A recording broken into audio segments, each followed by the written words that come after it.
Purdue, West Virginia, and Gonzaga taking on Portland State.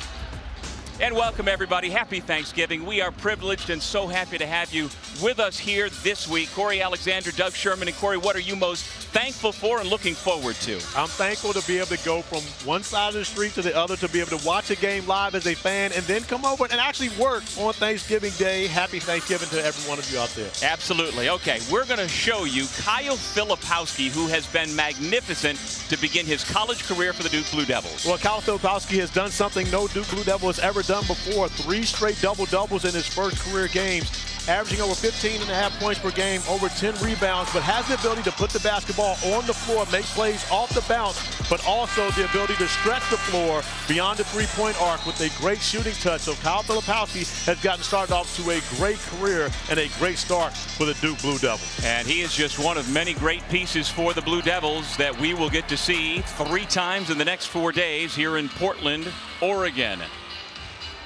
At the same time, the Beavers have had to reload the roster after really a lost season. Wayne Tinkle brought in players like Jordan Pope, who has gotten his college career off to a wonderful start. And Wayne Tinkle wants to rebuild with youth. He doesn't want to go into the transfer portal and get a bunch of older guys. And he's starting off with doing a great job with their point guard, who's been very aggressive to start his college career, averaging 15.5 points per game. Jordan Pope has been special for the Beavers. He is a 6'2" freshman from Oakley, California, out of Freedom High School.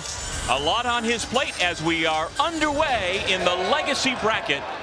Again, celebrating Nike founder Phil Knight, who is sitting just to our right courtside here at Veterans Memorial Coliseum. Yeah, I was about to brag on the fact that, our side of the bracket, we got Phil Knight. We do. That's different. They didn't have that over there. Well, again, 4 brackets, 2 men's, 2 women's, 3 arenas, including Child Center on the campus of the University of Portland. Beavers on the board first as we take a look at the Duke starting lineups. Jeremy Roach, the unquestioned leader of this young team. Proctor, Mitchell, Filipowski, and Derek Lively still working the rust off this season, Corey. He is returning from injury, and right now we see the Beavers coming out in the zone defense. Duke practiced a lot on this yesterday, but it's always different when you see the opposing team do it. Blue Devils 4-1 on the year. The Beavers are 3-1. Oregon State lost on Saturday to Portland State, committing 18 turnovers. Didn't shoot it very well. They'll need a much better effort here this afternoon.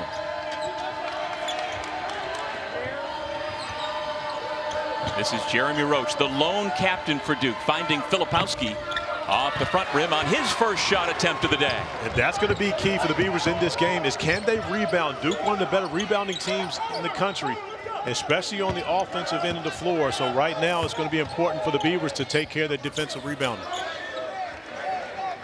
Just over a minute in. Pope off the mark.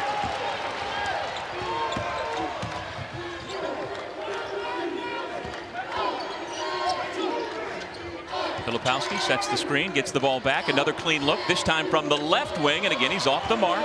Long rebound comes to Pope. He's got 2 men to beat, finds a trailer on the left wing. Dexter Akana. Inside he goes, but a traveling violation against Shoal Marial, the former Maryland Terrapin, who should play a big role today trying to combat the size of the Blue Devils. Well, he's going to have to do a job defensively on the glass. That's one of the main reasons. Marial's back in the starting lineup. Did not start against Portland State, but Coach Tinkle getting him back into the starting lineup to try to take care of the defensive board. Mitchell, the dynamic freshman from Kansas City, Kansas. Roach turns and shoots and gets the friendly roll. The Blue Devils on the board. And that's going to be important for the Blue Devils. Jeremy Roach having that balance between scoring and distributing. And Jeremy Roach has been a scorer his entire life, but has to find that balance between when it's time for him to go and when it's time for him to distribute to his teammates. And Corey, I thought a tremendous sign in his favor, according to John Shire, was in the Kansas game. He came out and was not nervous, while some of his younger teammates understandably had some nerves. As that 3rd-year guy, as the captain, he set a wonderful tone. He absolutely did. And you talk about setting a tone early, knocking down the 3. That's the 2nd. Dimitri Reevney has all 6 Oregon State points. And that's something that Oregon State has not done well, is shoot the basketball from the perimeter. Only shooting 25.8% from 3. Tyrese Proctor gets 3 back at the other end. Yeah, indeed, in the Last time out for Oregon State, they made 2 threes the entire game. They've already got 2 here in the first 3 minutes. Yeah, well, Proctor hasn't shot it well either, so maybe it's a good sign for both these guys to be playing here. Yeah, Proctor only 5 of 22 on the young season now. 6-5. Oregon State with the basketball in a 1-point lead. Shot clock down to 6. Pope, tough shot. And he rattles it in. 3 made triples for Oregon State. And we talked about Pope. He's going to be aggressive to start this game off. You know, anytime you get an opportunity to play on the national stage against Duke, you want to put on your best. And for the Beavers right now, their best has come from beyond the arc.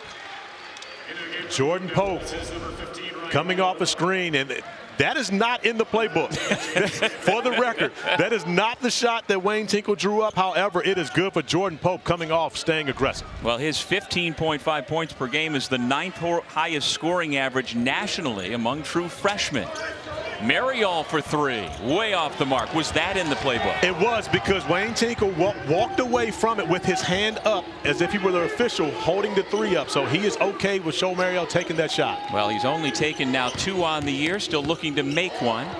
Tough entry pass saved by Ryan Young, who's come into the game for Duke.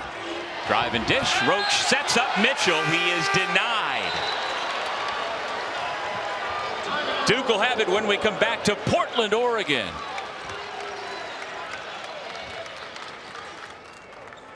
LeBron versus Father Time, final round. Make this shot, it's over. I'm undefeated. Clock is ticking. Father Time, he can't be far behind. I can do this all day. Keep this up. It's getting weird. It is very old. Is this the end? LeBron wins. Christmas trees try so hard. Lights and ornaments and little choo-choo trains, come on. The best trees, they kind of only need 2 things. Peanut butter and chocolate. Not sorry, Reese's.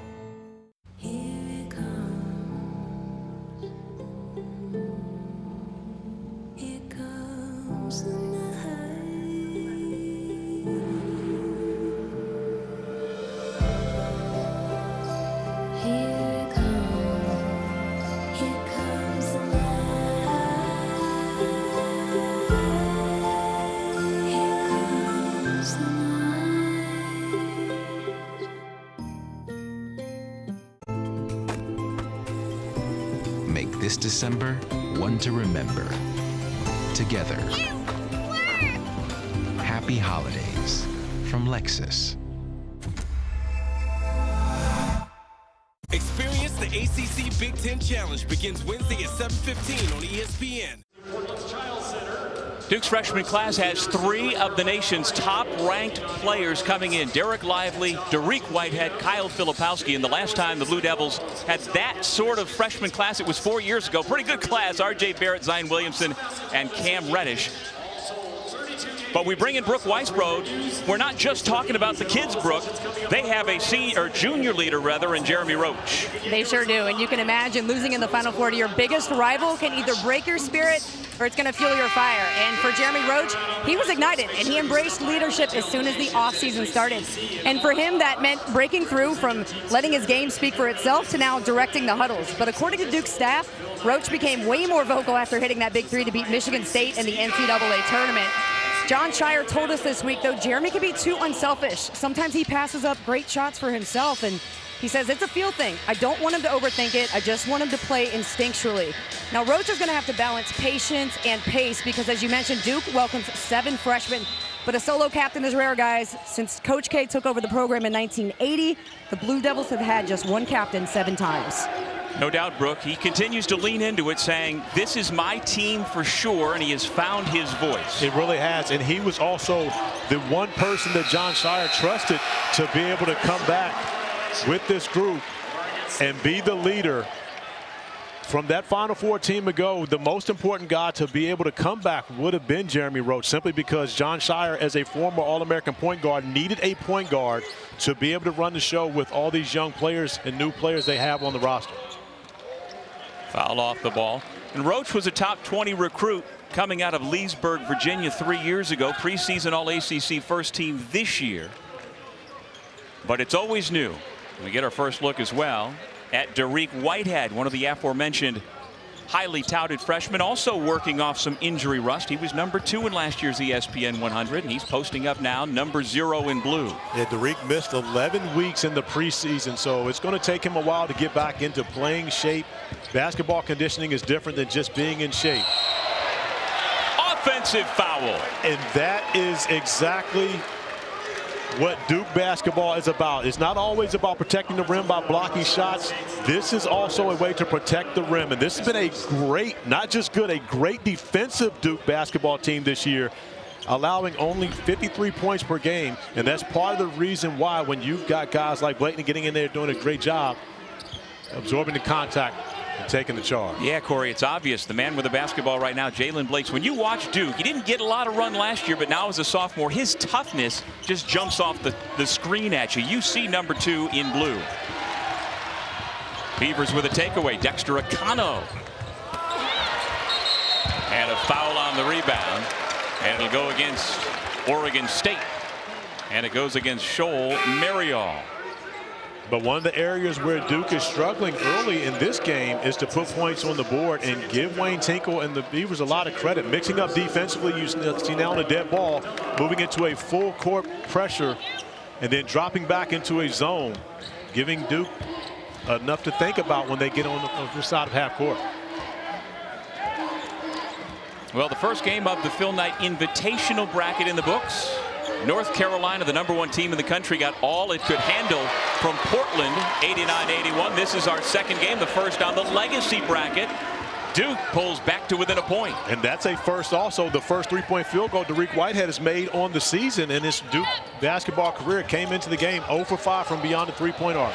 Great defense by Jacob Grandison to deny, and then the foul called. I believe it's going to go against Grandison, the grad transfer from Illinois. And one thing that's always important, especially for young players, to be able to move without the basketball. You see Whitehead stepping into the middle of the zone, but then finding the open spot.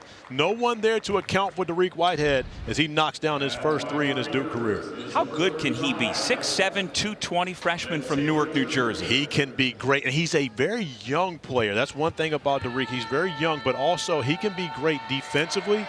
And as an offensive player, of course, played at Montverde, one of the best high school basketball programs you could play for.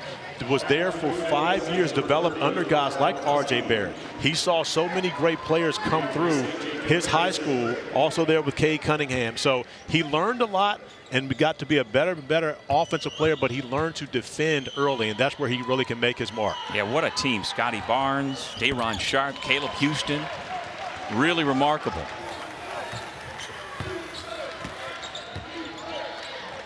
When you got to guard those guys in practice every day, and you're like 14 years old, you got to become a good defender. There's Dariq a little short. He said that's when he realized as a 10th grader, you know what, if I can hang with my teammates in practice every day, I must be pretty good.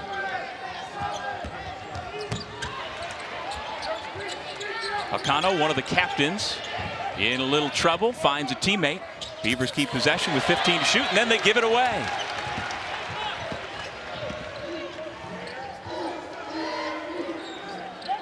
Blake's doing a great job defensively as well. That's one of the biggest differences in this Duke team. We mentioned they're top 10 nationally, only allowing 53.2 points per game. And now Jeremy Roach finding that balance, getting inside the painted area, but more importantly, finding a teammate for the easy one as Young gets the layup.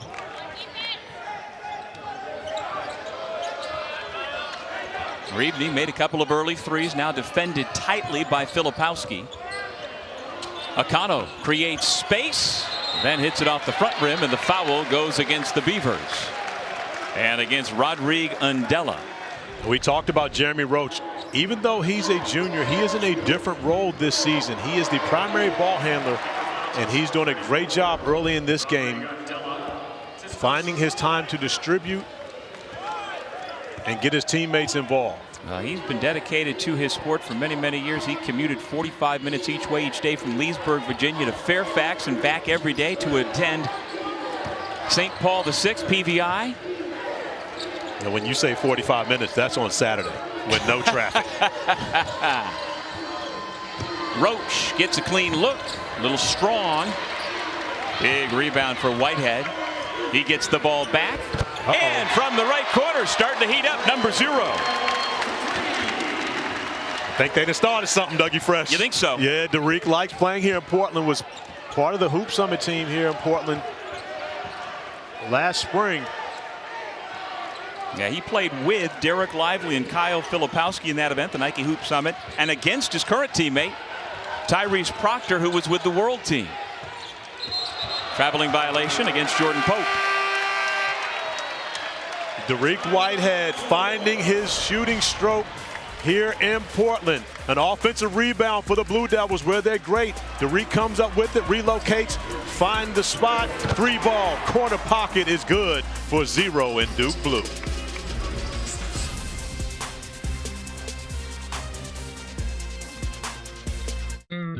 Four returners and 3 of those who actually played minutes last year.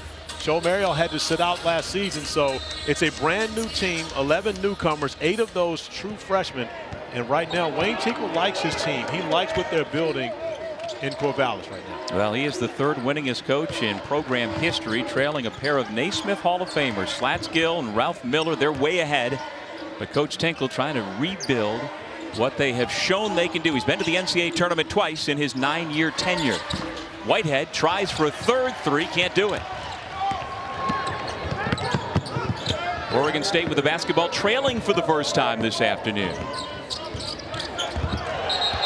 We've got an elbow thrown and a Duke player on the deck. It's a personal foul against Tyler Bilodeau.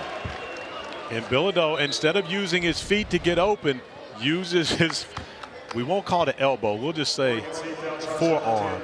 Well, you know, his father and his grandfather both were NHL draft picks. He grew up playing hockey. I think he's ready to go in the corner and mix it up. He does not have a problem with the game getting physical.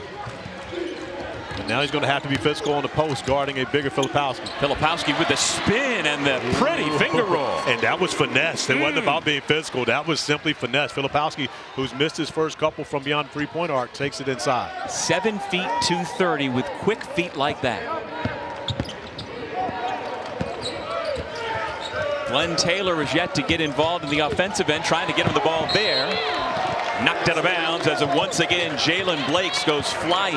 But you see Blakes has the mentality. You know, and all successful Duke teams have had a guy that they can throw the ball into the post and go through. This year's team is going to be Kyle Filipowski. He's a guy that can play with his back to the basket. We showed his shooting touch and his ability to play off the dribble. But when times get tough, you can throw the basketball down inside for him to go get a bucket. Well, the first Duke freshman ever to begin his college career with 3 consecutive double-doubles. Plays with an edge, averaging 15.6 points, 10.4 rebounds.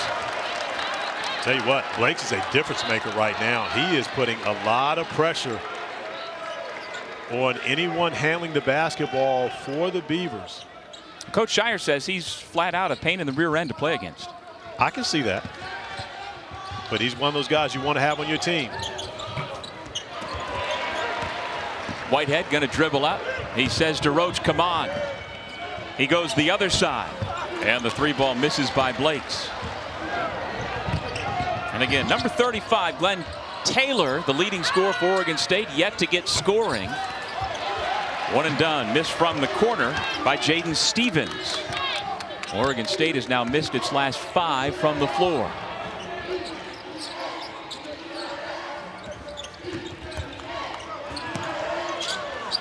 Whitehead.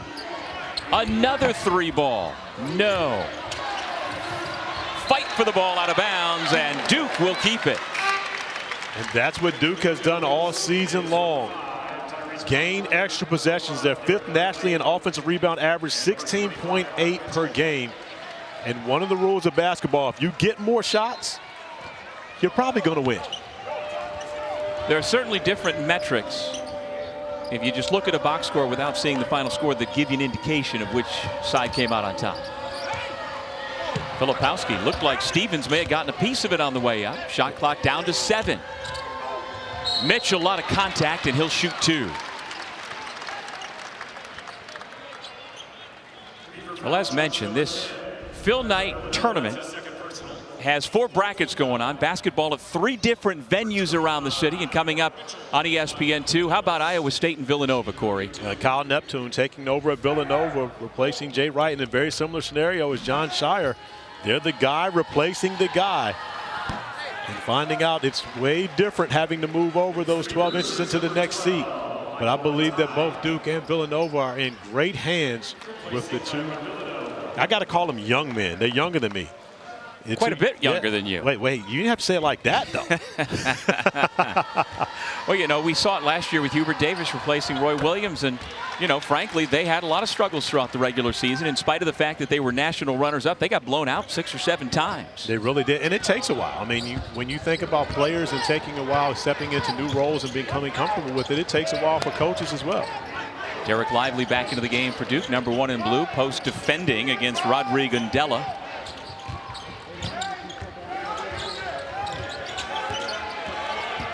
Pope pulls up from the free throw line. He rattles home another one. You know, the first 3 that Pope knocked down, I noticed him fading to his right, but every shot that he's taken, he's done that. So I'm assuming that's the way he shoots the basketball. And right now, he's finding his rhythm. And you know what? He's got some blood on the side of his uniform, kind of on the back. Pope does. And it makes me kind of think of Roy Hobbs in The Natural. Looks like somebody's hand or finger maybe got him. You snitching. Dry snitching on national TV. Now Pope's going to have to go out because of look. Now he has to go out because I said it over here. You think the 3 officials heard me say that? You just snitched on Pope, and now we've got a stoppage. I didn't snitch on Pope. Man, listen. You've got a warped sense of things here, my friend. This will be a long 4 days with you. It will be, no question about it. You know, it's already begun. But you would rather be any place other than Thanksgiving with me, right? I gotta go. You going to the other side? No. You go do the other games over there? I'm staying right here. What'd you say I did? What kind of snitching? Dry snitching. Dry snitching. Yeah, see, dry snitching is the difference between when you're not really trying to snitch. Gotcha. Yeah. See, snitching, you know, you got to go into witness protection. But dry snitching, you kind of did it on the low. So, I mean, I'll stay here with you. I don't think anybody's going to be looking for you. See, now, Jordan didn't have to leave the game. And he didn't have to change the jersey. They just applied a solution on it, and we're good to go. No problem. Difference between dry snitching and snitching. I always learn something new every time you and I sit down next to each other. Just under 9 minutes remaining in the half. Pope mishandles. Being guarded by Blakes, who has been that pain in the rear end since coming off the bench for John Shire. Pope leaves his feet, tough pass. Block shot at the rim. Lively and Filipowski met to make sure that Ratai did not score.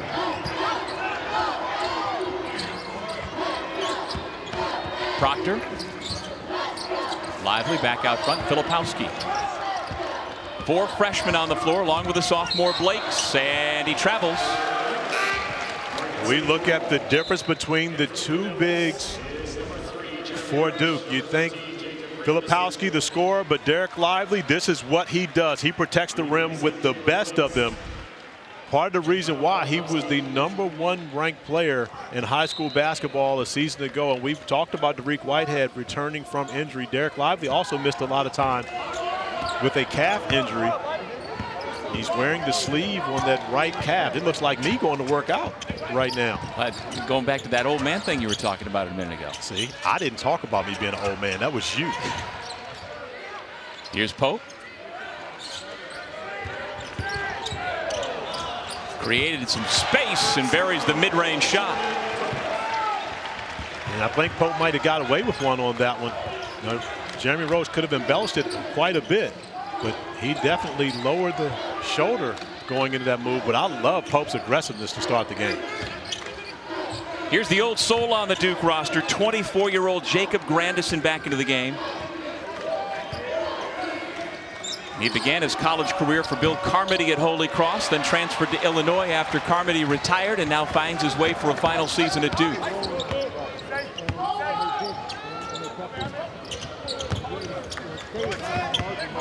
And Nick Crass, a freshman from Gulfport, Mississippi, with the basketball. They need him to get going. They need his three-point shooting ability. Jeremy Roach doing a job. And again, defense gets contagious Although Roach picks up the foul on that one, Duke right now guarding, but having a difficulty scoring. Coming up, 32 games in 3 days. Why we are all thankful to be in Portland over Thanksgiving weekend when we come back. What isn't going on is the question this week. I mean, you talk about a feast. We have so much basketball for you. 32 games, over 64 hours of basketball, 20 top 25 teams in the men's side and the women's side. We saw Armando Bacot and Carolina survive Portland in that first game. I'll be back to join you guys for Duke, Oregon State in the second half. We're just bouncing through. Myron Metcalf and I will try to show you everything there is to be seen, but this is it. If you love basketball, this is better than your beans, your greens, your potatoes, your tomatoes, you name it. You got basketball as Feast Week continues. We will be here for all week long on your ESPN family of networks. Enjoy. We're going to try to bring you all the coverage. Thank you, Brooke, and get yourself back over here. We miss you. Wait a minute. Brooke forgot mac and cheese. What is she talking about? I don't think she forgot. I think she left it out. But what she did forget was stuffing. You got to have stuffing. No, you got to have mac and cheese. Stuffing. You can leave your stuffing at home. You got to have stuffing. And my wife's sweet potato casserole, I got to say, I am missing that this year. Well, my wife makes stuffing, but I don't eat it. But my sister's mac and cheese, unreal. I wouldn't say no. Unreal. The Beavers, giving the 8th-ranked team in the country a go for it. Oregon State retakes the lead. And this is exactly what Coach Tinkle wanted to see from his team. He wanted them to see them come out and compete. They know that they're playing against Duke. But at the same time, it's a basketball game with an opportunity to, See, these are the type of plays that take me completely out of my thought process. Jeremy Roach finding Derek Lively, who makes his 8th field goal on the season, which also happens to be his 8th dunk. Every basket for Lively this year has been a dunk. Well, you're 7'1", you're 230, you're a freshman from Philly, and if you can dunk every time, why not? It's a high percentage shot. It is. By the way, Roach is playing with 2 personal fouls, something to keep in mind here with about 6 minutes to go in the first half.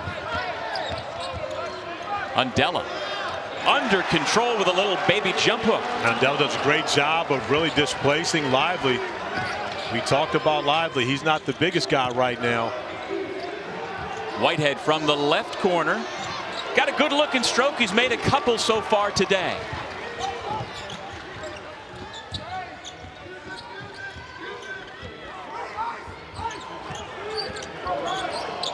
Pope had a sense he was going to get his shot that time. Nice ball movement against the zone, and then Jeremy Roach getting inside the lane, just throwing it up to where only his guy can go get it. Derek Lively with the finish, but on the other end of the floor, taking Lively into the post. Undella doing a great job using his body to be able to get off that shot. Now Undella's back in the lineup after missing most of last season with an injury. Played only 7 games before suffering a broken left foot in practice. Foul on the drive as Tyrese Proctor looks to put his imprint on this ball game. First foul on Nick Crass. And there's a good look at Tyrese Proctor, 6'3", 175. A young man, still only 18 years old, a freshman who came from the other side of the world, Sydney, Australia, to play his college basketball, not in the G League, not elsewhere, but in Durham at Duke University. And reclassed up. He really was a part of the 2023 class, but reclassed up to join the Duke Blue Devils this year. And a welcome sight for him. The shooting was something that they needed. They definitely get that in the form of Proctor. Well, he was going to take a gap year, according to John Shire, either way. And so when the roster spot opened up, it didn't take too long for Tyrese Proctor and his parents to say yes. Mom Melissa, Dad Rod, former professional basketball player himself. Well, in our third venue, the North Carolina women are showing up, getting ready to take on Oregon, a game you can see at 5 Eastern over on ESPNU. Interested to watch Deja Kelly get the job done for North Carolina. She's been spectacular her entire career, and I believe she may be one that we will be working with soon. She might come take your job. Mine's not available. You got to quit offering my job to other people. Why? It's Thanksgiving. Wait a minute, that's Christmas, right? When I can start giving gifts? Wonder what Robbie Hummel is doing next door. Well, as you saw, they are just underway. Iowa State and Villanova at Motor Center. We are at Veterans Memorial Coliseum. The bucket made by Glenn Taylor Jr., the sophomore from Las Vegas. There's Robbie and Kevin Brown. I don't think Robbie is heaping abuse on Kevin as I am feeling here. Is Kevin a Syracuse guy? Of course he is. Then Robbie is definitely giving him the same abuse. Oh, nice defensive play by Roach. Unable to finish, gets it back. Filipowski. 2 offensive rebounds for the Blue Devils, but Jeremy Roach started with the full court defense coming up with the steal to give the Blue Devils the lead. How does Oregon State get this man, Glenn Taylor, more involved? Number 35 in white comes in averaging 16 per game. He just got his first 2 points. Well, the problem is when you are the #1 guy on the scouting report, you're going to get the attention of the Blue Devils, and so he doesn't play with the basketball in his hands as often. It's going to be difficult for him to get his looks, but Wayne Tinkle will have some way, especially adjustment in the second half, to try to get him more opportunities. Filipowski with his 4th rebound to go along with his 4 points. Whitehead turns down the 3 and tries to throw it down on the Beavers. And a month from now, that will be a dunk. And that's the difference between Dariq Whitehead coming back from injury and Dariq Whitehead when he's in shape. A month from now, I guarantee you, he will make that a poster and put that on somebody's head. ESPN's exclusive presentation of college basketball is brought to you by Lowe's. It's the best place to get everything you need for the holidays. Zone has bothered Duke. They've gotten some open looks from the perimeter, have not been able to knock them down, have got to let's get some points in the paint for Duke. Duke has 0 points in transition. You think about Duke defense, they have not been disruptive at all. Owned the tempo and rhythm of the game. That's the art of the upset. Right now, Oregon State, they've owned the tempo and rhythm of the game.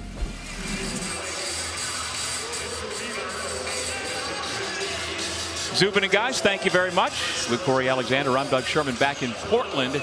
Duke has dominated the offensive glass 8-1, but we've got ourselves a competitive ball game. We absolutely do. And when you look at this game, you got to give Oregon State a lot of credit for coming out and shooting the basketball well to start this game off. They've struggled from 3 all year long, but the 3-pointer has helped them stay in this game here in the first half.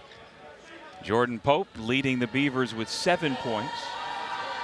Good balance and good connectivity for Duke. They have 8 made field goals, 6 assists, and that's usually a pretty good indication. It absolutely is. And Doug, I talked about, being a fan and being able to go to the other side and watch the first half of games before we come over and work.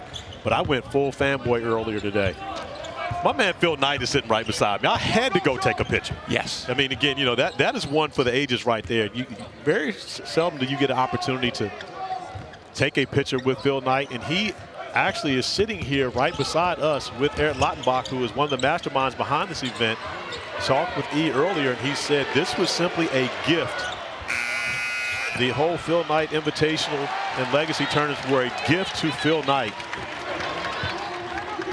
for all that he has done, not just for sports, but especially for basketball. Well, it is truly a quadruple tournament extravaganza. 4 brackets, 3 arenas, and we have Coach Knight sitting, or rather Phil Knight, sitting 10 feet from us. There's my guy. There he is. You didn't take a picture, though. No, but we had a great conversation before the game. I appreciate the time. I mean, he's the man who started the Nike empire. He absolutely did. And so we are here celebrating his 85th birthday in a similar manner to the way we came 5 years ago. Phil Knight and Nike hosted a spectacular double tournament event 5 years ago here in Portland with just the men's teams. Duke won the motion bracket that time. Michigan State won the victory bracket 5 years ago, but it's expanded. We've got the women here as well with a 3rd building involved. And we are so glad you're with us for the start of our fun over the next 4 days, the Phil Knight Legacy Quarterfinals.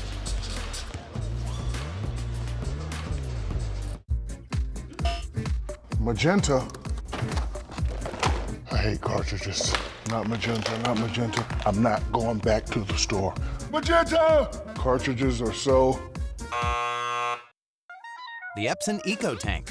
No more cartridges. It comes with an incredible amount of ink that can save you a lot of frustration. the Epson Eco Tank. Just fill and chill. Available at.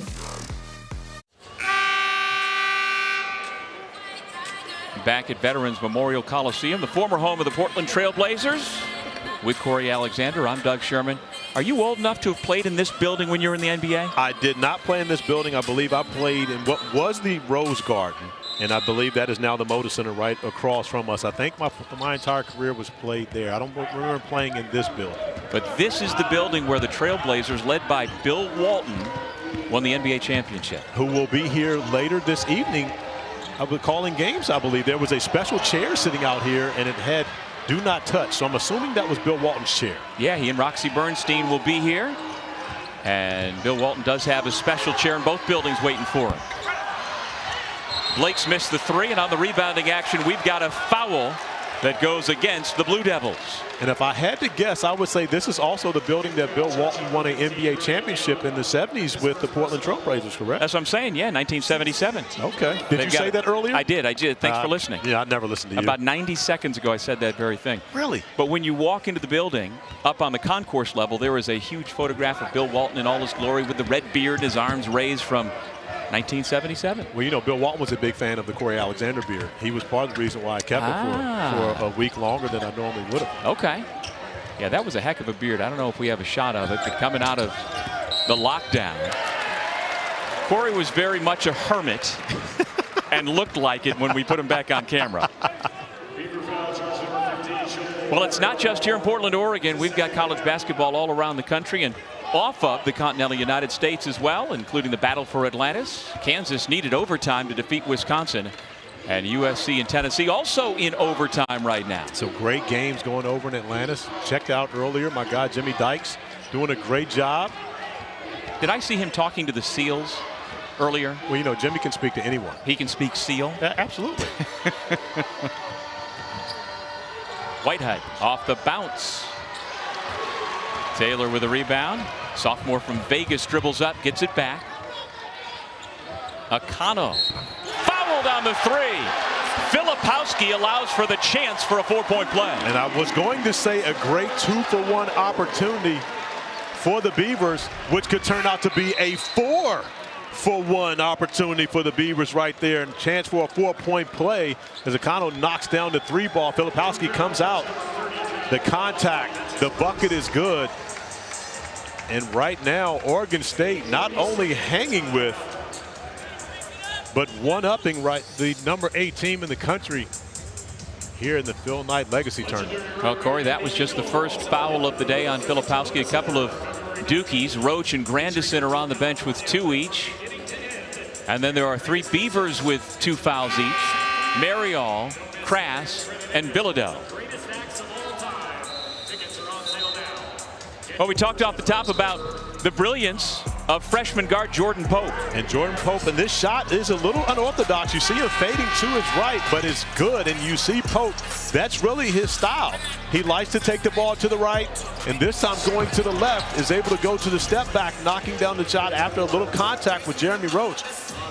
But Pope has been aggressive in this game. We knew he would be to start it off. Wayne Tinkle let us know he will not be scared. 7 points for Pope early, 3 for 6 from the field. Well, Jordan's a 4-star out of prolific prep in Napa, California. So he is the goods, although he's getting an extended experience to start his college career with the injury suffered by Christian Wright, who suffered that injury over in Italy in August. And so Jordan has certainly seized on that expanded role. You know, the stars don't matter once you get to college, right? It does not. Okay. But it's a frame of reference that I find very interesting. That obviously, if they re-rank them as our guy Paul Biancardi does. Duke doesn't know the shot clock. Apparently Roach did. They've got to go look at that. They're going to have to go review that. I don't know if Jeremy Roach got that shot off in time. And the rules say if it's a made field goal, you can go over and review to see. And with 1 second left, Young still had it in the post, throwing it out to Roach. I don't think it was possible for Roach to be able to get that shot off in time.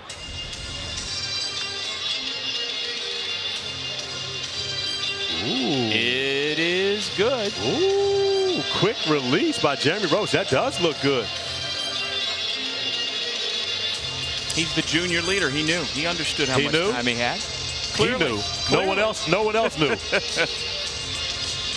Well, DJ Karstensen and Rob Riley, two of our three officials, have come to their determination, and Karstensen raises his hands above his head to say, indeed, it counts, a three-pointer. Great recognition by Roach. Young had no idea when he had the basketball in his hand that it was only 1 second remaining on the shot clock. But Jeremy Roach does a great job recognizing, gets to a spot, knocking down the three ball. So Corey, here this late half, John Shire handles it beautifully. He brings Roach back into the game on offense. He gets the three-pointer from him instead of the turnover, and now with his 2 personal fouls, he sits down for the presumed final possession of the half.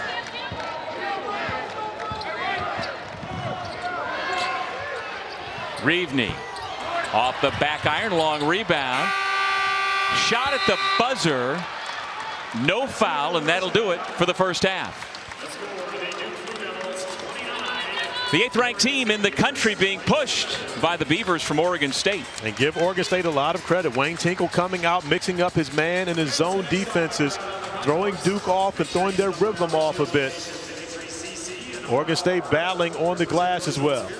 Let's go over to Brooke with Coach Shire. Coach, Oregon State switching up their offense from zone to man, giving you guys some trouble offensively. What would you like to see happen within your offense? Well, they're doing a great job. You know, they play their zone really well. It's hard to identify exactly what they're in. The biggest thing is we can't just catch and hold or catch and stand. I thought we did a good job later in the half of getting some better movement. Just need to continue to play that way. And then the biggest thing on the defensive end, you know, we need to get some stops. Jeremy Roach hit this big three. It counted. How much momentum will that give you in going into the locker room? Yeah, it was a big play. And Jeremy, you know, Jeremy's never afraid. And his poise and confidence through it all is a big deal for our team. Thank you, Coach. All right, thank you. Our halftime score, the Blue Devils 29, the Beavers 27. Let's send you to the Jeep halftime report. Here's Zubin, Seth, and Wojo. Tinkle. All right, Coach, you have Duke shooting 32%, a mixture of zone and man. What is it about your defense that's being so well disguised? Well, I just think our guys have been really attuned to the plan of going zone. Really, the focus has been getting back to take away transition in our tandem and then building out. A couple times we went match and we missed a couple, gave them some open looks. But overall, I think we're causing a little bit of hesitancy. We got to rebound it better, and I know they're making some adjustments at half, so we got to keep up the focus and the effort. Jordan Pope, the freshman, having a great first half so far, 7 points. What is it about him that he's getting good shots? He's a great one-on-one player. We put him in a couple different actions where we got him in space. They did a nice job of icing our ball screens, but he recovered from that. He turns the corner and he comes off a 2. He shoots that mid-range at a high level. We need him to continue to make plays for us. Awesome. Thank you, Coach. Thank you, Brooke. Thank you, Coach Tinkle, for your time. With Corey Alexander, I'm Doug Sherman back courtside. Duke closed out that first half, missing 13 of its final 17 shots. Corey, how do they get better at this end? Well, they get better at this end by getting better shots. And right now, Oregon State's defense in the zone and switching back and forth has given Duke that hesitancy. And because of that, they're not really sure what action to run. So right now, Coach Shire going to have to go to something he can run against man and zone. Fight for the basketball. Filipowski ties it up. But on that offensive rebound, Derek Lively had an opportunity right there gathering the basketball just to go straight back up and dunk it. Never even looked at the rim. And again, we talked about Lively has missed time this year. He didn't play in the first game for the Blue Devils, and right now he is not as aggressive as I would have expected him to be, or the young man that I watched play throughout high school his whole career. And that's something he needs to be looking to find his opportunities a little more. And #1 in the 2022 ESPN 100 preseason ACC Rookie of the Year. That's an offensive foul against Dimitri Reevney, his first. Filipowski does a great job getting to the spot. Tough to see from that angle, but I'm not sure if Reevney extended that arm. But Filipowski does a great job sliding his feet, getting over into the spot. Defense guarding it. Well, Oregon State has been shooting with a much greater efficiency, but Duke has been shooting the basketball much more frequently. They've only got 3 turnovers, and they've got a ton of offensive rebounds. No chance for an offensive rebound, though, when you shoot an air ball that goes out of bounds. Well, I'm not sure that's in his bag right now. Filipowski going to the crossover, the step back, this, that, and another. No, he's great at catching and shooting, and we showed his ability to drive the basketball, but I'm not sure if he's creating opportunities like that on his own yet. Well, Kyle and his twin brother, Matt, who is a freshman at Harvard, playing for former Duke star Tommy Amaker, have had quite a journey coming from Westtown, New York. That's in Orange County, just north of New York City. Blue Devils with a takeaway. Here comes Tyrese Proctor.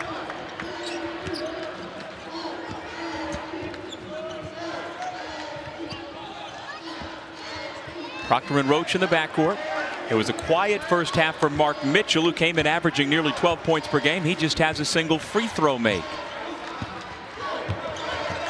Lively sets the screen for Roach. Thought about it. Now to Mitchell with 5 on the shot clock.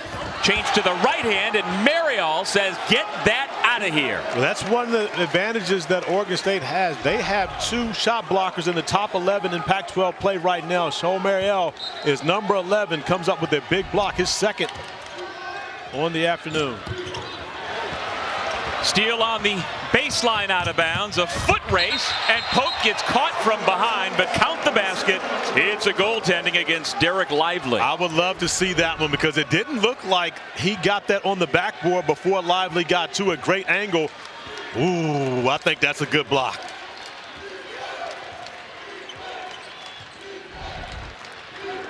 Tied at 29. Mitchell still looking for his first field goal. The Blue Devils getting multiple shots at it, still come away empty. Taylor, contact, no call, and Marial will head to the free throw line. But you can tell that there is a different level of energy in the building for the Beavers. Taylor getting to the basket. Show Marial doing a great job, not assuming that his teammate is going to make the layup. And as Lively goes for the block shot, Marial comes up with the offensive rebound and an opportunity to take a lead at the free throw line.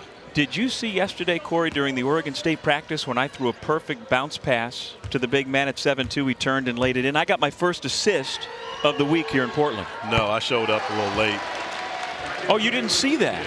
I'll probably see it, but I'm not going to admit to it on national television. All right. Well, Scholl and I will recreate it for you on Saturday. Well, Scholl is every bit a 7'2", 235 pounds. Played a year of high school ball in Arizona at Arizona Compass Prep. Getting extended minutes today as long as fouls allow for him to against this big front line for Duke. Scholl is probably as surprised about you passing the ball as I am. That's true. Because I set you up more on a broadcast than I would on the court. I'm getting mine. And I know you can appreciate that. I absolutely can. Filipowski rebounds the miss by Akano. Roach off the hesitation. But sees the 7-2 man standing there and passes it out. That was the presence of Show Marial, just Jeremy Roach getting inside the paint and realizing he's not going to get that shot off, so doesn't even bother trying to take that look, and Duke walks away with the empty possession. Duke has missed 20 of its last 24 shots, including 0 for 7 here in the second half. Pope's bucket makes it a 4-point Beavers lead. Well, Wayne Tinkle talked about Pope was a very good one-on-one player, and you see him getting into his full complement of moves. Jordan Pope going behind the back, the mid-range pull-up. Dougie Fresh, no matter what they tell you, the mid-range is still alive.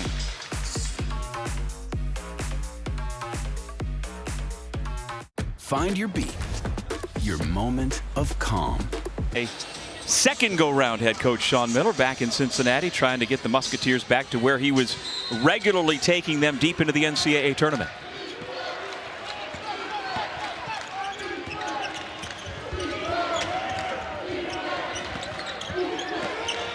Ryan Young into the game, working on Marial, back out to Derek Whitehead. Here's Tyrese Proctor, put it on the floor. Roach for 3.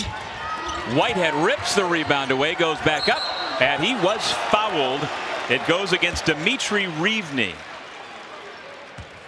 And Derek Whitehead has been productive in this game. We saw him knock down 2 threes in the first half, and now coming up with the offensive rebound, an opportunity to get Duke back a little closer to Oregon State in this one at the free throw line. But the offensive rebounding has been a plus for the Blue Devils here this afternoon.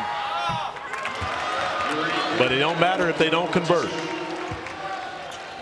Derek Whitehead coming out of Montverde was offered a reported $500,000 to go play for the G League Ignite team, and instead he decided to come to Duke University.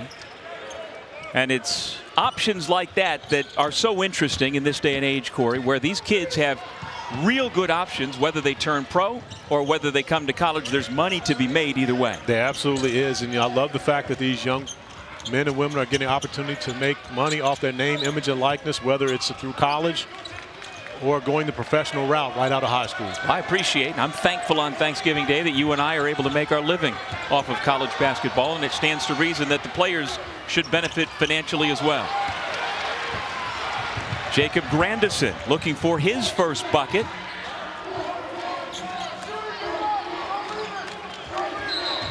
Traveling violation. A rare turnover today for Duke. 33-30 our score. Oregon State. ESPN's exclusive presentation of college basketball is brought to you by Lowe's. It's the best place to get everything you need for the holidays. Make sure you visit Baycott, Drew Timme. I mean, you, of course, are one of them. But knowing you have NBA aspirations, what is important to you to have your name be the one that they remember? I think just the biggest thing for me is just winning. That's like the biggest thing. Coming to a really big historic tournament like this, so, you know, the founder of Nike basketball and just somebody who's, you know, painted a great way for the game years to come. I think just, you know, winning games is going to be the biggest thing, playing physical, being a team together. That's my biggest job, is just being a good leader, helping my teammates out, getting them open shots, and everything else will come and fall in place. So coming off that big win against Florida State to facing the team that knocked you out of the tournament 7 months ago, as a competitor, how much are you looking forward to this game? Oh, definitely looking forward to it. You know, we're all hyped up, ready to go. Coach Golden has set a good game plan for us. We just got to go out there, play hard, match their physicality. They're a really good team, but we're ready. We're ready to go and just fired up to play. Gator fans were stoked to hear you were making the return back. A big reason for that was Coach Golden. What is it about his relationship that you felt it was important to return? Just, you know, he relates to players really well. This year I feel like he's got a very good energy about himself. Every day in practice you got the same energy. Nothing ever drops off, and that's something you look up to as a player when you're out there playing hard. You look over and he's hyping you up, you know, clapping his hands. That's something that you feed off, and all the guys in the locker room really enjoy him being around, whether that's film, eating, just in the gym every day. We really enjoy being around him. He's a younger guy, and you know, he's played professional basketball as well. So, you know, he sees the vision for all the guys that want to make it to the next level, but also, you know, he gets on you as well. So he has a little bit of both involved in him, and, you know, we really enjoy being around him. Thank you. Colin and the Gators will take on the Musketeers from Xavier coming up 5:30 Eastern, 2:30 local on ESPN2. Our second game, along with Brooke and Corey, I'm Doug. Just under 6 minutes into the second half, and what do you know, Oregon State continues to maintain this three-point lead. Well, Reevney giving Duke a taste of its own medicine after a young offensive rebound and putback. The Beavers come up with the offensive rebound and putback of their own to extend the lead to 3. Duke still with a tremendous advantage in offensive rebounding, but really haven't converted on as many of them. Only a 4-point advantage on second chance points.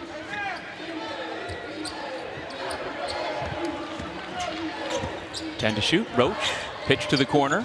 Proctor off of the fake, got his shot blocked. Duke fans in the building screaming for a foul, but it's a clean block for Reevney. But Proctor hesitating on the first shot allowed Reevney to be able to get over and block that shot. Drive and dish. And there is a foul by Jacob Grandison. It was a tough catch for Proctor in the corner. Unable to catch it cleanly and shoot it, but the pump fake gave Reevney time to be able to get there and block the shot. And that's one where if you're Proctor, you've got to drive the big fellow. He's on his way out there to try to block your shot. You got to put it in drive, try to touch the paint. So Proctor goes out. Grandison, who picks up his third personal foul, stays in. And Blakes comes in to try to slow down Jordan Pope, but it ends up being a foul as Pope continues to stay aggressive, trying to get into the painted area. Well, Blakes comes into the game. Jeremy Roach immediately goes off of Pope, moves over and allows Blakes to guard the hot hand of Jordan Pope, who's the game's leading scorer. Foul number 2 on Ryan Young. More substitutions back and forth. Grandison has gone out. Blakes, Young, Whitehead, Filipowski, and Roach, the 5 on the floor for Duke. This is Dexter Akano, who calls his own number and connects. The junior from Valencia, California, gives OSU a 6-point lead. But Young had to give Akano so much room because he was fearful of him driving past him. So much room that Akano pretty much had a wide open jump shot. Now you see Oregon State back to the zone defensively. Whitehead off the pass fake. Little short. Wayne Tinkle not fearful of guarding Duke with the zone because he's not fearful of them as three-point shooters. Akano.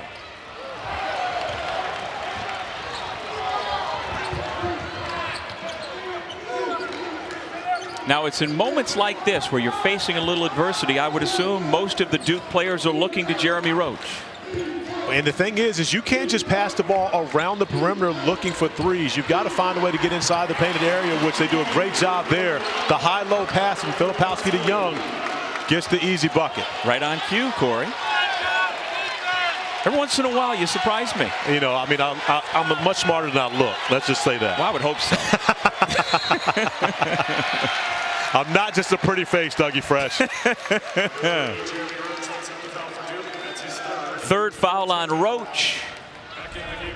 Akano catches the basketball at the top of the key, and you see how much space Young has to give him. That's an easy look from the top of the key for anyone playing at this level of basketball.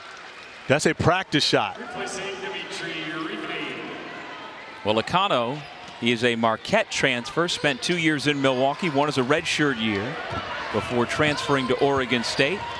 Last year with the Beavers, played 29 games, started more than half of those, playing a bigger role even here this season. Off the window, Bilodeau. And that is a move that has been questionable as to whether or not it is legal forever. When you establish yourself and then you take another step for the bucket, I didn't think it was legal in men's college basketball.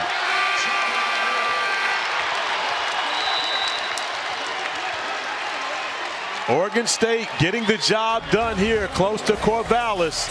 As you see, Bilodeau, 1 step, 2 steps, but it's still a good bucket. The Beavers in the lead.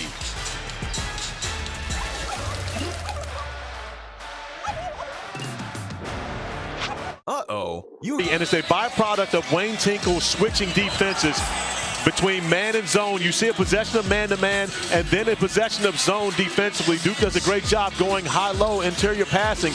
Young is able to get a bucket on the inside, but the hesitancy of the Blue Devils coming down offensively has been because they're not certain as to what type of defense the Oregon State Beavers are in at that point. Give Wayne Tinkle and his staff a tremendous amount of credit. And you look to his left, you see Eric Revenue, who's come over from Georgia Tech, who has a lot of experience coaching and playing against Duke.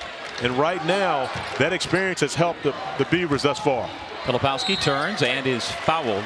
Well, you know, you got a sense in Oregon State's opening game against Tulsa where they rallied from 16 down at the half to win that game. And this is a team that only won 3 times a year ago. You got the sense that reworking that roster is going to be a good thing for Coach Tinkle and his staff this year. Well, we know Wayne Tinkle can coach, so we don't have to go there. 3-28 was more of a byproduct of the character that they had on their team more so than was his coaching.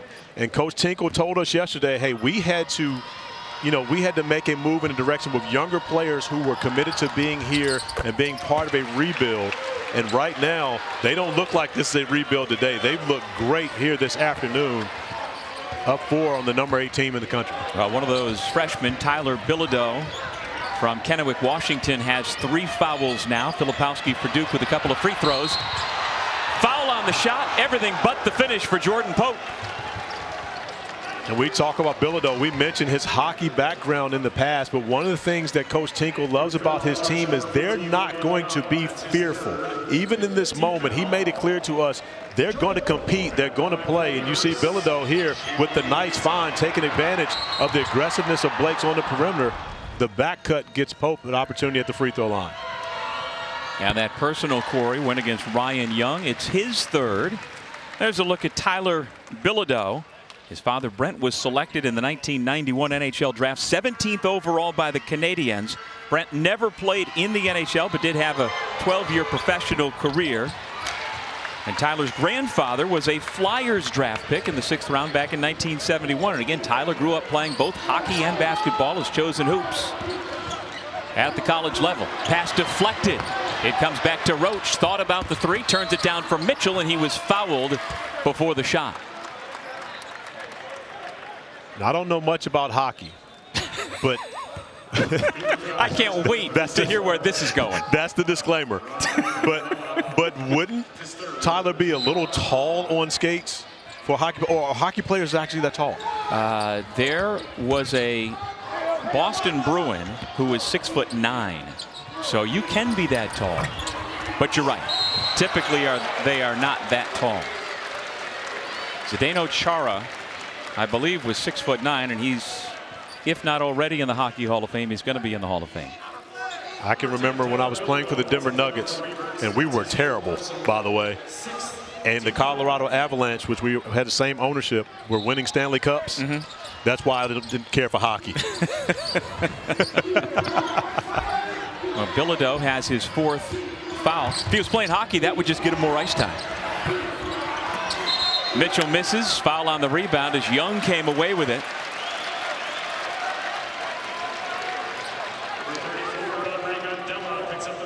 Well, as mentioned, we have 4 different brackets going on in 3 different locations for the Phil Knight tournaments. And the women's bracket on the Legacy side, what do you know? The Duke Blue Devils are in town as well to take on Gino Auriemma's UConn Huskies, 6 Eastern, 3 Pacific, and the Blue Devils are led by an old friend of ours. Absolutely, Carol Lawson running the show for the Duke Blue Devils women's program. And of course, there's Nina King, athletic director at Duke, who has been awesome in her short tenure there thus far, and having to usher in John Shire as the new head coach for the men's program after having the same coach for 42 years on the sideline. You know, is this our first Coach K mention of the game? I think it is. Got to head to check in on my guy, see how he's doing. He's hasn't been to a game at Cameron yet, but is now a Buffalo Bills fan, believe it or not, after being a Chicago Bears fan for 70 years. Really? Yes, yes. Got to talk to Coach K about that. 2 to shoot. Akano beats the buzzer and puts it through.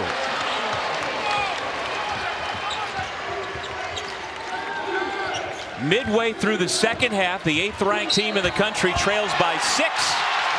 Make it 4, and it could be down to 3 with Filipowski heading to the line. And that's a nice finish, and an even better pass to get the basketball inside of the painted area to Filipowski. Grandison does a great job finding the seam to be able to get that pass through. And then Filipowski, against the shot blocker, uses his body with the finish for the bucket. An opportunity for the and-1. And Corey fouls are becoming a real issue for the Beavers. Bilodeau and Andela both have 4. That was the 3rd on Mariol.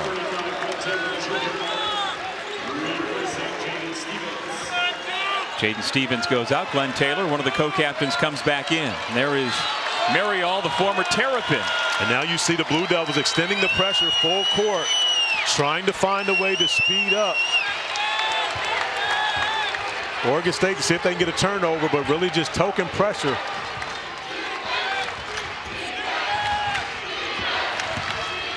Taylor runs into Filipowski, who picks up the blocking foul. Don't look now, Filipowski has himself another double-double with nearly 10 minutes left to play. No surprise whatsoever. It started off the season with 3 straight, the only Duke freshman to ever do that. But he picks up the personal foul, his 2nd, to go along with the 11 points and 10 rebounds.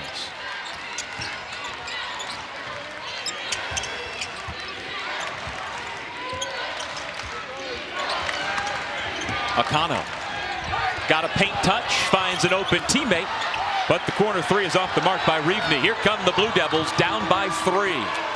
But the Beavers doing a great job getting back, and that's really been their goal, is to get back in transition, build a wall, make Duke have to play against set defense.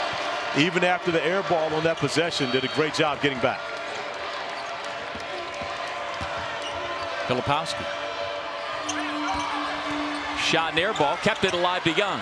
They reset the shot clock. Doesn't matter, though, as the Blue Devils just keep attacking.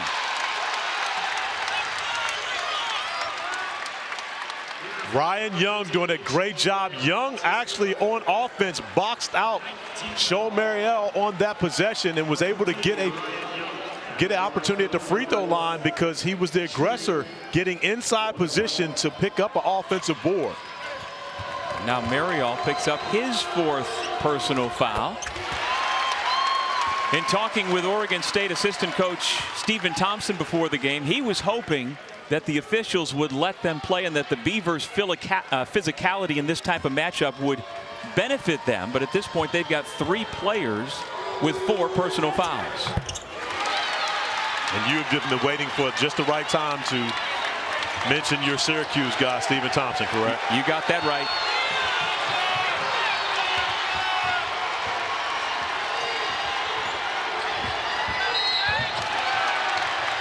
Reach in foul on Blakes. Well, you come to Oregon, you figure the folks from Corvallis might have the home court advantage, but that's not the case here this afternoon. Well, we've seen a bit of both. You know, we were over on the other side watching the Portland UNC game earlier, where UNC had the fan base going early. And then, of course, it started to pick up for Portland the closer they got into the later and they got into the game. And right now, again, there's a big following for the Duke Blue Devils. Everywhere you go, it doesn't matter. Duke is the only global basketball program. There are a number of national programs, but globally, there's just Duke. And when you think about that, there are fans all over the world that cheer for the Blue Devils. But as this game gets later and later, if Oregon State is hanging around, there are always people there wanting to see a huge upset. And we've got more and more Gators and Musketeers fans filtering into the building because their teams will face off next. And you're right, just like in the NCAA tournament, the neutral fans always pull for the underdog.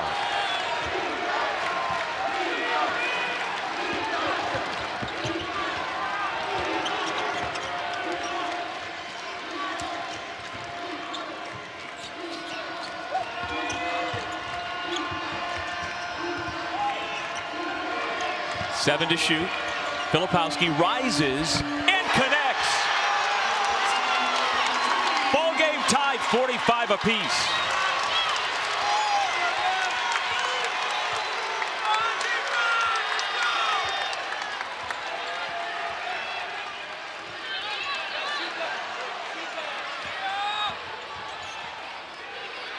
Mariel, for his first 3 of the year, can't connect. Last time Duke held the lead in this one was 29-27 at the half on Roach's late 3. They go inside to Filipowski. Duke fortunate to keep possession. Reevney saved it, but right back to Duke. No change of possession, so 10 on the shot clock. Roach finds an opening in the lane, gets the roll. Timeout, Oregon State. It was Jeremy Roach at the end of the first half that gave the Blue Devils a 2-point lead to halftime. This time it's Kyle Filipowski who comes up with the big 3 to tie the game. And the last possession is Jeremy Roach once again getting into the painted area to give the Blue Devils a 2-point lead. 7:32 remain. On the floor with double-doubles. Filipowski with 14 and 10 and Ryan Young with 11 and 10. A grad transfer and a freshman getting the job done on the interior for the Blue Devils. Well, after starting the second half ice cold, Duke only 2 of 15 since that time. They've made 3 of 5 to reclaim the lead for the first time since halftime. Filipowski making life difficult on Glenn Taylor. Boy, this Duke front wall making it really difficult. Pope missed the 3.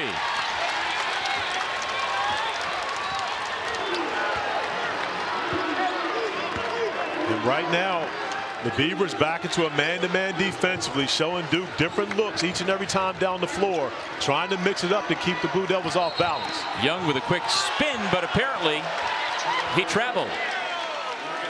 This Duke team is stout defensively. You see Filipowski walling up, losing the basketball, but continues to stay with it, not giving any angles. And you see the Blue Devils getting involved. Young coming up with the block shot. This is a much better defensive team than I believe anyone was anticipating this season. I like Proctor coming down to pinch in on it as well. By the way, that was Duke's first turnover. The travel by Young in 9 minutes. Again, the shot clock an issue against this Duke defense. Lean in, contact, no call. Filipowski had it for a moment, and the foul goes against Oregon State. Let's go over to Brooke. Well, guys, during that last huddle, you felt the energy after Kyle Filipowski hit that huge three. He was the first one to ignite the whole team. And not only that, you had freshman Dariq Whitehead contributing, talking. Ryan Young coming in to do the deal, and Jeremy Roach leading as well. So it's a really balanced communication in the huddle. Head coach John Shire coming in late just to give the team some pointers, but looking around to each team, asking if anyone had anything to say, and looking at his guys and saying, hey, we got this. Let's prepare if they go to a zone. And Brooke, you've been a leader on teams like this, and when you think about it, this is the type of environment that really allows you to establish who your leaders are going to be. Who's going to be that person that has to make a play when you need one? Who does coach draw up that play for after the timeouts? Of course, Brooke was a star with the Chanticleers of Coastal Carolina. And I'm sitting right alongside the former All-ACC guard Corey Alexander. I'm Doug Sherman. Welcome back to what is a marvelous start to a 4-day run of the Phil Knight tournaments. 24 teams in town, 16 men's, 8 women's, representing many of the nation's top Nike schools, including Duke and Oregon State.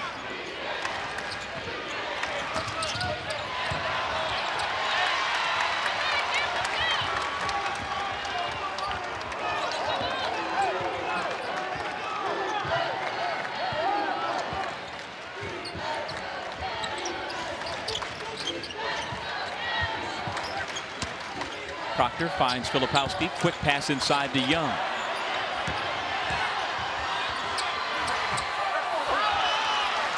Under 5.5 minutes to go.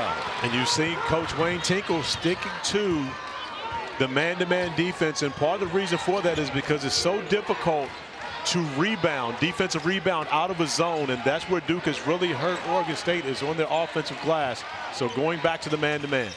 Pope, guarded by Grandison.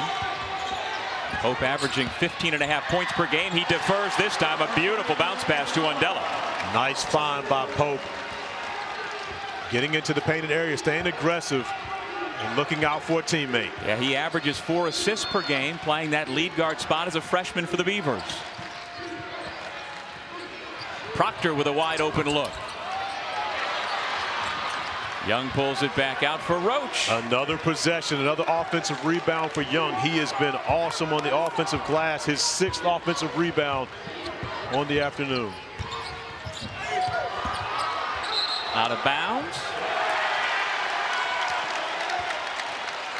Beavers get the ball back.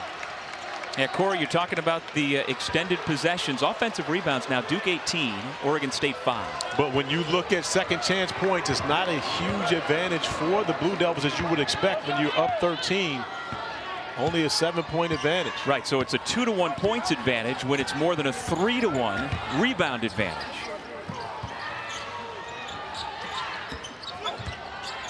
Your Pope right now, this is when you want to get into your bag. Take Filipowski off the bounce. Filipowski done a great job defensively. Wow. At 7 feet tall, perimeter defense and a steal. And that's a missed opportunity for Oregon State, but take your hat off to Kyle Filipowski staying in front of the much smaller point guard.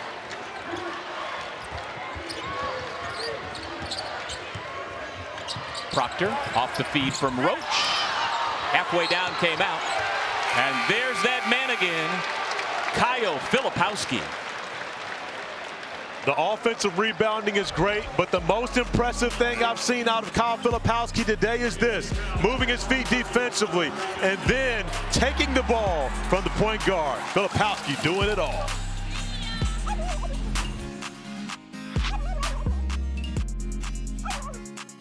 Filipowski, one of 2 Duke Blue Devils who have double-doubles at this point. Yeah, 15 points, 13 rebounds. Kyle Filipowski hasn't shot the basketball as well as I'm sure he was expecting coming into this game, but he's done the tough stuff, and that is probably what makes Coach Jon Scheyer happier than anything else. The last defensive stand, where he sits in the stance and guards Jordan Pope and not only stops him from scoring but takes the basketball away, was the most impressive thing I've seen from Filipowski here this afternoon. So Filipowski with the 15 points and 13 rebounds, but let's not overlook Ryan Young. He has Duke's 2nd double-double of the game, and his first since he played for Northwestern against DePaul 3 years ago. Young has 12 rebounds to go along with his point total, and those 12 rebounds are matching a career high, again dating back to his time as a Northwestern Wildcat. Found it interesting, he transferred from Northwestern where he played for Chris Collins, who kind of mentored and coached Jon Scheyer at Duke, and he has had the easiest transition of all the transfers, the grad transfers coming to Durham, because they basically run a lot of the same stuff. Yeah, CC made it clear. He said, well, he's going to leave here, so if he's leaving, no place I'd rather him be than in Durham with the Blue Devils, and he's fit in extremely well, playing significant minutes here down the stretch. You know, Ryan Young's parents both were athletes at Syracuse, so he's a smart guy. You know that. Dad was on the crew. Mom played volleyball. So am I supposed to assume that he was a smart guy because he went to Syracuse? Of course. Oh. Of course. Physically gifted. I think it goes without saying. Okay. Well, as we went to break, we did have a disqualified Beaver. Fouling out of the game was Undella, so he is out, and there are other Beavers who are in foul difficulty as Dexter Acano stands at the free throw line. Got the first. Out of Blair Academy in New Jersey, gets a pair. 50-49, and there you see number 34 out of the ball game, but not out of the game, cheering on his teammates.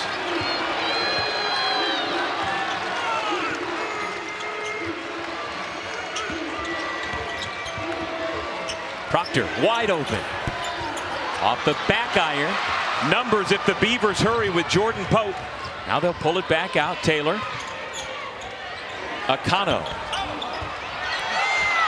Joe Mariel's got to be careful playing with those 4 fouls. Looked like he could have been called for going over the back. You know what? The officials did a great job on that because it would have been a foul if Young didn't come away with the rebound. But they allowed it to play out. Young still gets the rebound. No harm, no foul.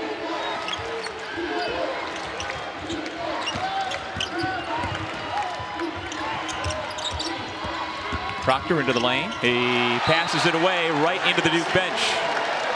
Unfortunately for him, Derek Lively is not in the ball game right now. And Blakes will come in for Proctor on this possession. I'm sorry, for Grandison. For a defensive possession right now, and you want Blakes being the guy having to guard the best player. He's guarding Taylor right now. Jeremy Roach is going to stay on Pope, who's been the hot hand. And again, that rebound for Young a moment ago, his 12th to tie his career high. 2:10 to go in regulation. Number 8 Duke being pushed to the limit by Oregon State. Rata, air ball. Young with rebound number 13.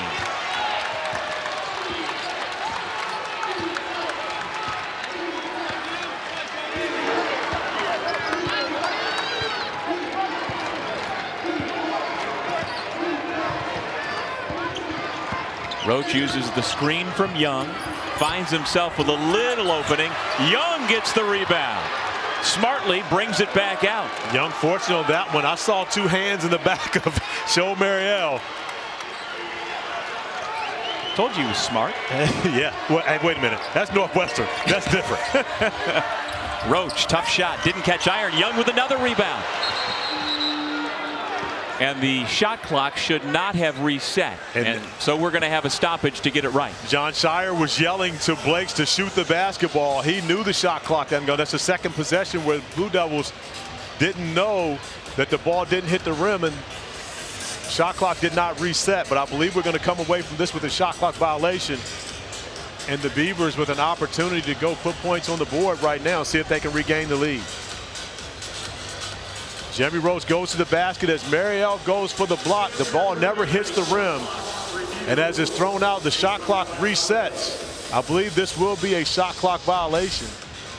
Or do you think they go back with 1 or 2 seconds left on the shot clock? I'd like to think that they reset it and put 3 or 4 back on at the point where they secured the ball. So well, you can 4 would be too much. Okay. Because when Young throws the basketball out, there's still a couple of seconds there from the time that the officials recognize it and blow the whistle. I don't think they should be penalized for a shot clock violation if the clock did not illustrate that it was a violation. You know what I mean? I'd rather have them put the time back on the clock. Well, you see Roach go to the basket as he goes up. At this point, it's 4 seconds on the shot clock. You throw it out now, it's 2 seconds, which should be on the shot clock when Blakes catches the basketball. If anything, you go back where the officials blew the whistle and you give Duke 2 seconds. But, you know, I think that's only fair. I don't think that you give them 4 for the simple fact it's not as though the Blue Devils recognized that the shot clock had gone down either. I agree. And then I think it should be 3 from the pass because you have to have the inbounds pass. You know what I mean? So we'll see what DJ Carstensen and Rob Riley come up with as they confer over across the way.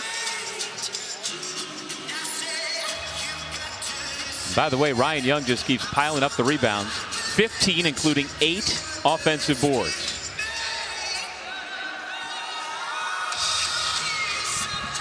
And now DJ Carstensen will come over.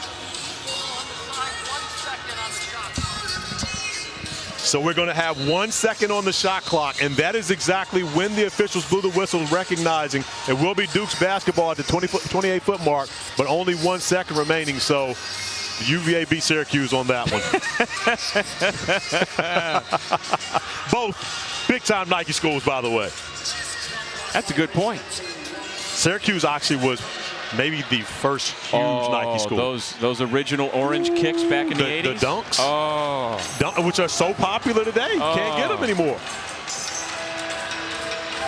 So 1 second on the shot clock, 1:18 remaining in regulation. Duke's going to have to catch and shoot. Roach puts it up, beats the horn. Long rebound, goes out of bounds. Beavers basketball. 7 of Young's 8 offensive rebounds have come in the second half alone, Corey. Yeah, he's been special, and we've talked about Derek Lively, and Lively still trying to get acclimated to the college game, missed time in the preseason. But Ryan Young has been a godsend for the Blue Devils, coming in and being able to play big minutes for them at crunch time.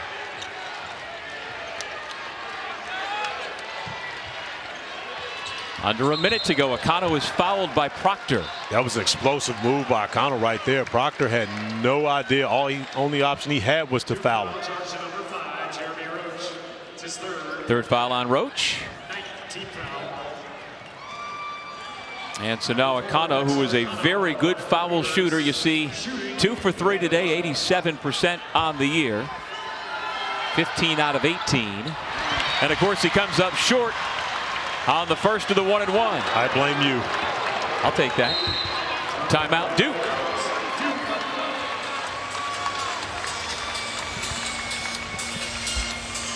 Well, in late game situations, you'd rather have a veteran team, I would think, than a young team.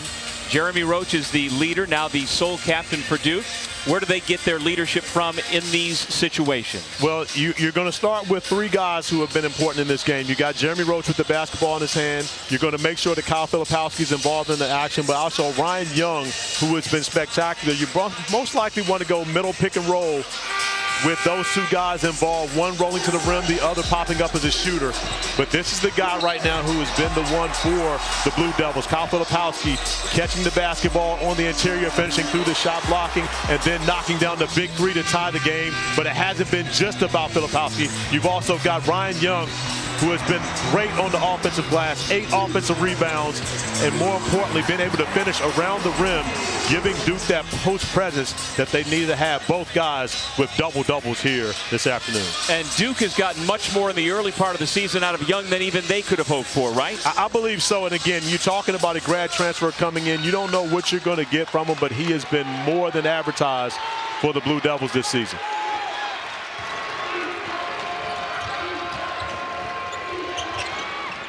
Grandison thought about it, goes up, missed it. Another offensive rebound. This time, it's Filipowski. 19 points, 14 rebounds for the freshman from Westtown, New York.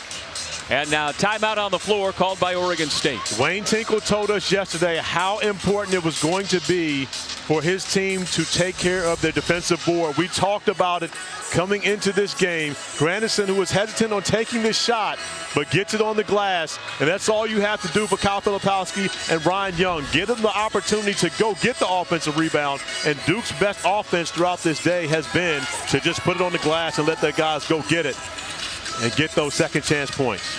I'll tell you what, Corey, if the rest of our week here in Portland is anything like this, we're going to have fun. I agree. And we've had 2 games in Portland that have been great already. We watched North Carolina taken to the, to the end by Portland over at the Moda Center. And here we've had a great one here today. The Oregon State Beavers have given the Blue Devils everything that they've wanted here tonight. We are right next door to the Moda Center at the Veterans Memorial Coliseum, the former home of the Portland Trail Blazers, standing next to the current home of the Blazers, 2 of the 3 venues for this extravaganza. It really is a quadruple tournament extravaganza. 24 teams, 16 men's, 8 women's. And as you mentioned, the #1 men's team in the country, North Carolina, barely survived its first game. Duke trying to do the same. The #8 team being pushed by the Beavers. Over at the Moda Center right now, as you can see over on ESPN2, Iowa State leads Villanova 53-44. About 11.5 minutes to go in the second half. 33.6 seconds remaining. You don't have to go for a 3 here. You want to get something going downhill and see if you can get the Blue Devils to actually help. If they'll help to take away the easy 2, then you kick it out for the 3 if you have it. About 6 seconds difference between the 2 clocks. Shot and game. 20 seconds on the clock. Dexter Acano gives to Reevney. Picks up his dribble. Foul on Proctor on the perimeter. That is his 3rd personal. And still more than enough time remaining. And you can put points on the board right here at the free throw line. Make it a 1-point game. And now if you're Oregon State, you set up your full court pressure. See if you can get a turnover. If you can't, you foul. And make Duke have to make free throws to beat you.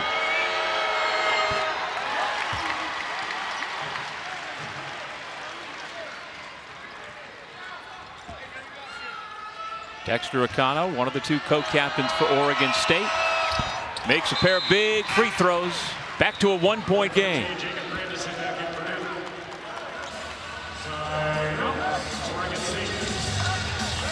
With timeout here in Portland, let's go back to Bristol in the studio. Doug, thanks. Quick programming note. If you're looking for Oklahoma, Nebraska, it's underway right now, and it's streaming on the ESPN app. And when you guys are done between Duke and Oregon State, that old great rivalry between the Sooners and Huskers will be on ESPN. Happy Thanksgiving. Happy Thanksgiving, Zubin. Thanks so much. And we've gotten ourselves more than we probably would have bargained for coming out of this first game. Duke 52, Oregon State 51. What's being talked about by Coach Shire and Coach Tinkle in those huddles, Corey? Well, by Coach Shire, you're looking at how you're going to break the pressure. You get the basketball into the hands of your best free throw shooters, because you have to make sure you don't turn the basketball over. Coach Tinkle's drawing something to see if they can get a quick turnover. If they can't get it, they're going to foul and send Duke to the free throw line to see if they can make this a 2 or 3 point game. But you've got to be strong with the basketball, handle the basketball, and getting it inbounds first. As you saw, both teams in the double bonus. Oregon State has the possession arrow, but no timeouts. Duke has 1 timeout remaining. Filipowski runs the baseline. Akano has him bottled up with Pope. And in all, I don't think that is exactly where Duke wanted to go with the basketball. When you've got the guys on the floor that you have on there, you've got the veterans. I'm not sure that Proctor was the guy you wanted to have the ball in his hands. And right now, Oregon State wanting a tie possession on that, a jump basketball, as you see coming over, getting the hands on the ball, and then awarding the Blue Devils the timeout. Oregon State wanted that to be a jump ball. And so Wayne Tinkle and his staff have a pretty good case for that one, because you see when Proctor was talking to the referees calling the timeout, it was much after Oregon State defenders had their hands on the basketball, so Duke dodges a bullet on that possession. I agree, but what they did was give up their final timeout. They did that, but when you think about it, I'm not sure Proctor was the guy they wanted to have the ball in his hands.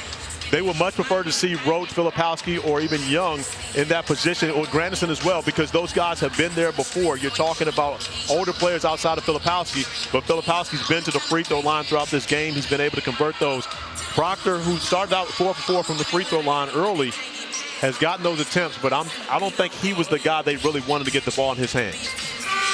The winner of this game will move on to the semifinals in the legacy bracket to take on the winner of our next game between Florida and Xavier.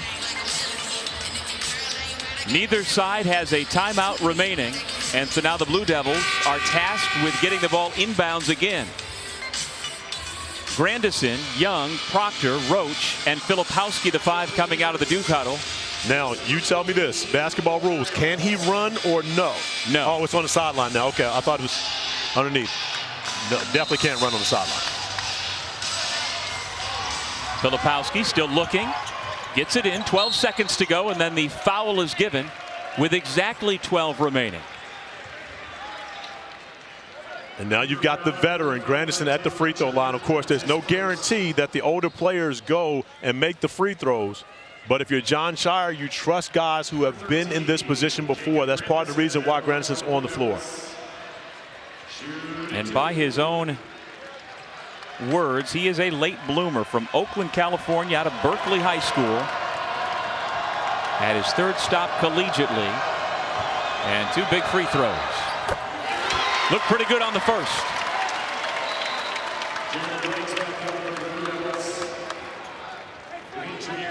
And now Blakes will come back in. A defensive switch with Proctor going out. And Joel Marial replaced in a similar switch for the Beavers.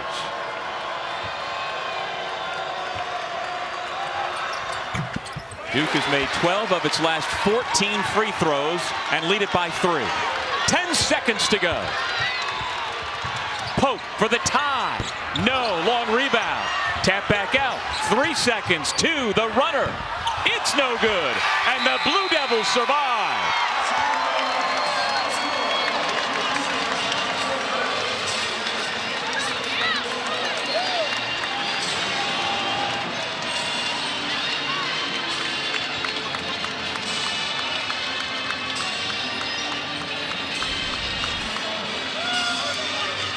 Oregon State got the looks they want. Jordan Pope gets a good look coming down in transition, and then the offensive rebound allows their leading scorer, Taylor, to get a look at the buzzer.